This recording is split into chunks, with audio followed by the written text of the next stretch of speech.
जब किसी से कोई गिला रखना तो सामने अपने आईना रखना, मिलना जुलना जहां जरूरी हो, मिलने जुलने का हौसला रखना। ये कहना है दिल्ली के उपराज्यपाल विनय कुमार सक्सेना का। और आप सोचेंगे कि आखिरकार उन्होंने ये कहावत किसे कही है, तो आपको बता दें ये उन्होंने कहा है दिल्ली के पूर्व मुख्यमंत्री अरविंद केजरीवाल को।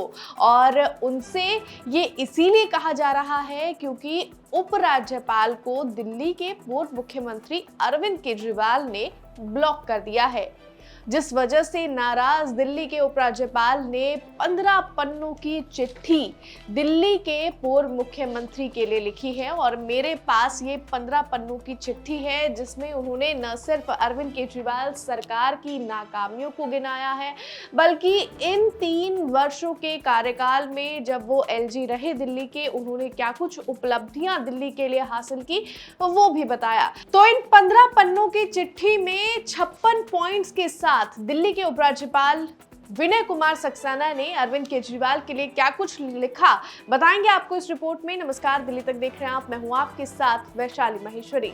राजधानी दिल्ली इस वक्त प्रदूषण की मार झेल रहा है। जहरीली हवा से दिल्ली वालों का जीना मुहाल है, जिसके चलते अब दिल्ली के उपराज्यपाल विनय कुमार सक्सेना ने अरविंद केजरीवाल के शासन के 11 सालों की नाकामियों का हवाला देते हुए प्रदूषण की इस हालत का उन्हें जिम्मेदार ठहराया है।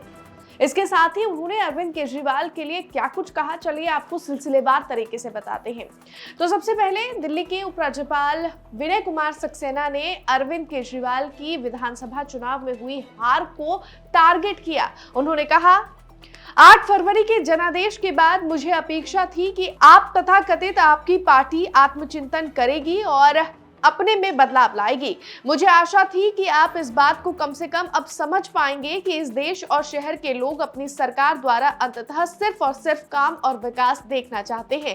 परंतु बड़े अफसोस के साथ मुझे ये कहना पड़ रहा है कि दिल्ली की हार से ना तो आपने कोई सबक सीखा और ना ही आप में अथवा आपके हारे हुए सहयोगियों में कोई सकारात्मक बदलाव आया। आज भी आपकी राजनीति सिर्फ और सिर्फ नकारात्मकता और तथ्यहीन प्रोपेगेंडा पर आधारित है। ये लगभग 11 साल की आपकी सरकार की नाकामियां ही थी जिसके कारण दिल्ली आज इस भयानक आपदा से गुजर रही है। आपने बहुत आसानी से और बहुत ही कम खर्चे में कम से कम दिल्ली की धूल भरी सड़कों की मरम्मत ही करवा दी होती, फुटपाथ और सेंट्रल वर्जिस को कवर करवा दिया होता, तो कम से कम धूल उत्पन्न प्रदूषण PM10 और आंशिक रूप से PM 2.5 से तो दिल्ली को निजात मिल जाती।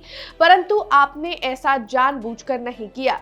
आपने यदि सिर्फ राजनीति के लिए अपनी फोटो लगाने की जिद ना की होती तो बहुत पहले ही भारत सरकार द्वारा वित्त पोषित ई-बसेस दिल्ली की सड़कों पर चल चुकी होती। अरविंद केजरीवाल की विधानसभा चुनाव में हुई हार को बार बार इस लेटर में टारगेट किया गया और उपराज्यपाल ने कहा, जब से आप चुनाव हारे हैं तब से ही आप और आपकी पार्टी विपक्षी होने के बजाय विद्वेषी होने की भूमिका निभा रही है। अपने 11 साल के कार्यकाल में आपकी क्या उपलब्धि रही ये किसी से छुपा नहीं है। दुर्भाग्यवश आपकी ये भी विशेषता है कि आप स्वयं तो कुछ नहीं करते, बल्कि जब कोई दूसरा भी सकारात्मक करता है तो आप और आपके सहयोगी करने वाले व्यक्ति के खिलाफ निम्नतर स्तर की राजनीति तथा घटिया प्रोपेगेंडा वार शुरू कर देते हैं।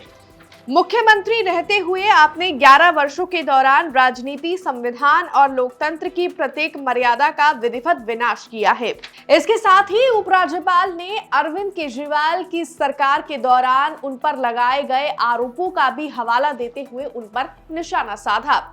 उपराज्यपाल ने अपनी इस चिट्ठी में आगे लिखा, एक्साइज पॉलिसी का मसला हो या आपके निवास पर किए गए 52 करोड़ रुपए से अधिक का खर्च, आपके और आपके मंत्रियों के जेल जाने का मुद्दा हो या फीडबैक यूनिट द्वारा खुफिया जासूसी, जल बोर्ड में भ्रष्टाचार हो या शिक्षा के आंकड़ों का मैनिपुलेशन, दुकानदारों को 24 घंटे दुकान खोलने की अनुमति हो या सरकारी खर्च पर राजनीतिक विज्ञापन देना, आपने अपनी इन सभी उपलब्धियों को दूसरे के सर मढ़कर अपनी जिम्मेदारियों से बचने का निंदनीय कार्य किया। दिल्ली में वायु प्रदूषण का मुद्दा भी आपकी इस काबिलियत का विशिष्ट उदाहरण है।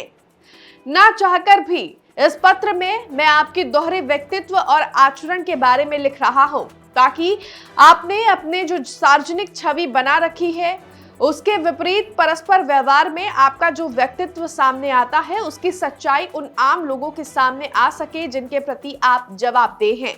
जैसा कि मेरा अनुभव रहा, आपकी ना तो कोई विचारधारा है ना कोई सिद्धांत। दिल्ली के विकास से आपका दूर दूर तक कोई सरोकार नहीं रहा और अपने 11 वर्षों में आपने विज्ञापन के अलावा दिल्ली तथा दिल्लीवासियों को घोषणाओं के माध्यम से गुमराह करने के अलावा कुछ नहीं किया।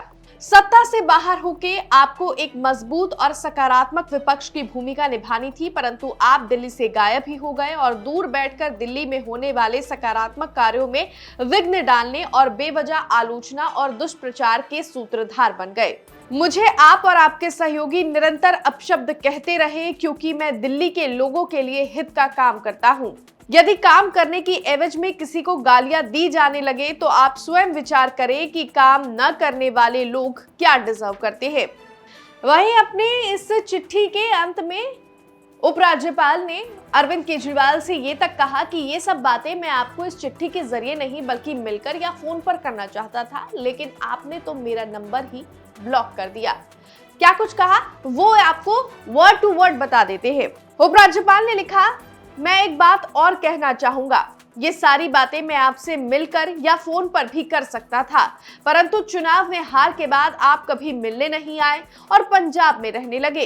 जब मैंने आपको फोन करने की कोशिश की तो संपर्क नहीं हो सका और जब दीपावली की शुभकामनाएं देने के लिए मैंने आपको फोन पर संदेश भेजा तो पता चला कि आपने तो मेरा नंबर ही ब्लॉक कर दिया है।